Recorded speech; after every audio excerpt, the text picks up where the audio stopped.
Votre enfant prend des objets sans demander, que ce soit à la maison, à l'école, chez des amis ou même au magasin. Et si je vous disais que ce n'est pas un problème de malpolitesse, mais peut-être un problème de repère. Quand un enfant prend sans demander, ce n'est pas toujours du vol. C'est souvent un signal qu'il n'a pas encore appris les frontières invisibles entre ce qui est à lui et ce qui ne l'est pas. Aujourd'hui, on va voir comment lui enseigner cette règle essentielle du vivre ensemble, qui est le je demande avant de prendre et comment le faire sans punition ni humiliation. Respecter la règle demander avant de prendre est la règle qui change tout. Imaginez votre enfant entrer dans un magasin et qu'il voit le monde comme un immense terrain de jeu sans mur, ni barrière ou règles. Pour lui, les objets ou les articles sont là, disponibles, attirants, mais il ne sait pas encore qu'il existe des limites invisibles. Le « c'est à moi »,« ça m'appartient » versus « c'est à l'autre ». Le « ce n'est pas le moment ». Ce n'est pas de la désobéissance, c'est comme un feu rouge qu'il ne voit pas encore. Et notre rôle en tant que parents, c'est de lui apprendre à les voir et les respecter. Pourquoi les enfants prennent sans demander? La première raison, c'est parce qu'ils sont centrés sur leurs besoins immédiats, tels une envie, une curiosité ou une impulsion.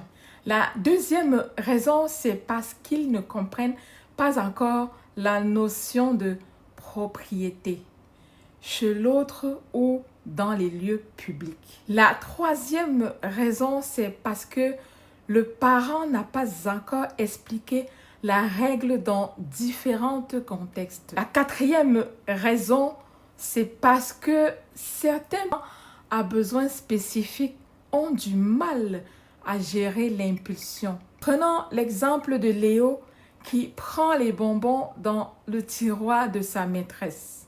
Il n'est pas voleur. Il n'est pas voleur, mais ne sait pas encore que cette règle s'applique aussi à l'école. Comment lui apprendre à demander avant de prendre?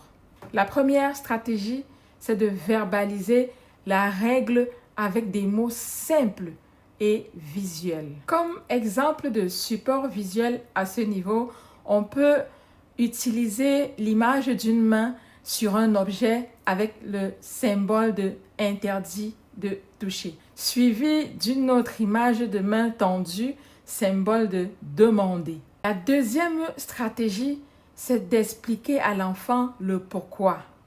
Demander, c'est respecter l'autre. C'est comme dire « je te vois » ou encore « tu existes ». La troisième stratégie, c'est de multiplier les occasions d'entraînement. Par exemple, à la maison, demandez-lui « si tu veux du lait, demande-moi ».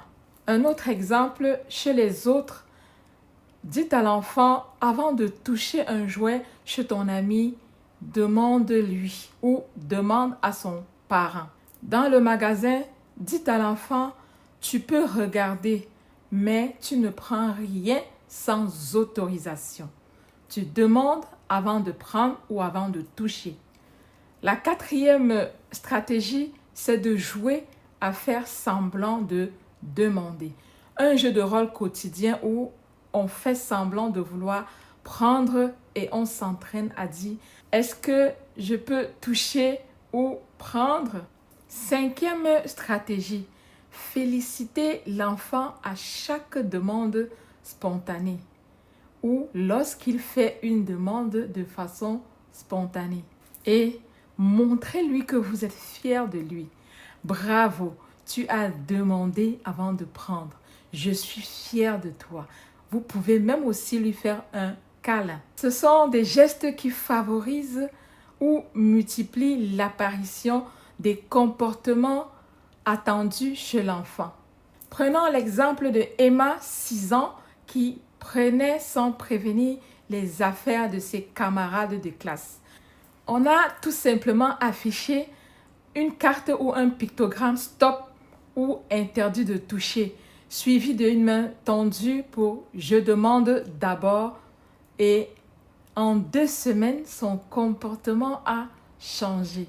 Il demande avant de toucher ou prendre. Voici ce qu'il faut éviter dans l'intervention. La première erreur, c'est de gronder l'enfant comme s'il était malhonnête. La deuxième erreur, c'est interpréter son geste comme un vol intentionnel. La troisième erreur, c'est de laisser passer par fatigue. Cela crée de la confusion. La quatrième erreur, c'est utiliser la honte comme le levier. Cela bloque l'apprentissage. En résumé, retenez que un enfant qui prend sans demander a besoin d'un cadre clair. La règle « je demande avant de prendre » doit être répétée, illustrée et pratiquée. C'est un apprentissage et non une punition. Et pour finir, chaque progrès mérite d'être valorisé. Si ce sujet vous parle ou vous a parlé, abonnez-vous à la chaîne pour ne pas manquer chaque semaine des outils simples, puissants et bienveillants pour aider votre enfant à grandir avec des repères. Likez, commentez, partagez cette vidéo. N'oubliez pas, demander, c'est déjà respecter. À très vite!